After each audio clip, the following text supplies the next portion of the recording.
अरे ऐसन मनोहर मंगल मूरत सुहावन सुंदर सूरत नु हो।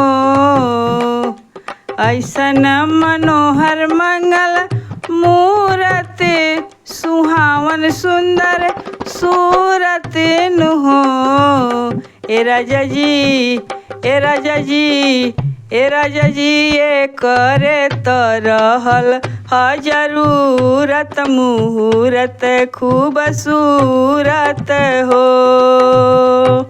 ए राजा जी ये करे तो रहल ह जरूरत मुहूर्त खूब सूरत हो। तब तक पीछे से किसी ने कहा, क्या? अरे हमरा जनाता बबुआ जीएम होई है क्या? तब तक दूसरा ने, अरे नाना ई त सीएम होई है हो।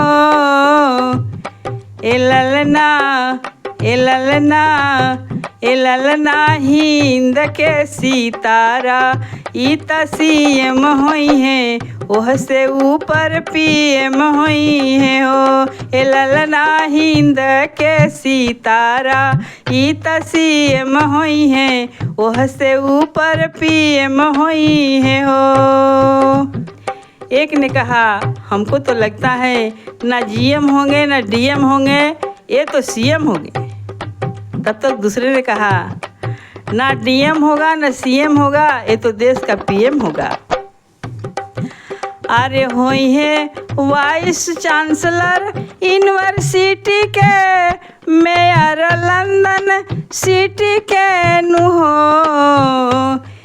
ए ललना ए ललना ए ललना होम सेक्रेटरी गवर्नमेंटी के त हीरा अपना मिट्टी के नु हो।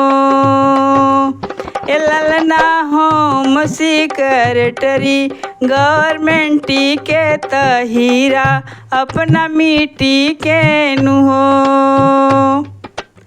तब तक एक बाबा आए, बोले, क्या लगा रखे हो? DM PM CM home secretary ये सब मेयर त्रेता में है? नहीं, ये सब कलयुग में है। अरे बधाई गाना हो तो इस त्रेता वाला गाओ ना। तब तक गायक लोग त्रेता में पहुंच गए और गाने लगे। अरे बबुआ हमार महाराज होई है, राजा और धीराज होई है हो। अरे बबुआ हमार महाराज होई है, राजा और धीराज होई है हो। ए ललना ए ललना ए ललना धातु में हीरा पोखराज होई है, सिरवा के ताज होई है हो। ए ललना ही धातु में हीरा पोखराज होई है, सिरवा के ताज होई है हो। ए ललना धातु में हीरा पोखराज होई है, सिरवा के ताज होई है हो।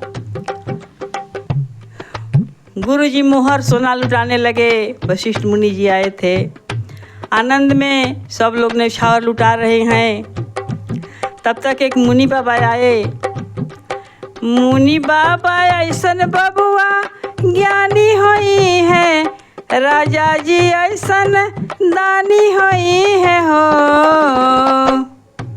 मुनि बाबा ऐसन बबुआ ज्ञानी होई है, राजा जी ऐसा दानी होई है हो। ए ललना ए ललना ए ललना अखिल भूमंडल राजधानी होई है, बापे अस खानदानी होई है हो। ए ललना अखिल भूमंडल राजधानी होई है, बापे अस खानदानी होई है हो। ए ललना अखिल भूमंडल राजधानी होई है, बापे अस खानदानी होई है हो। बोलिए राम लला सरकार की जय, कन्हैया लाला सरकार की जय।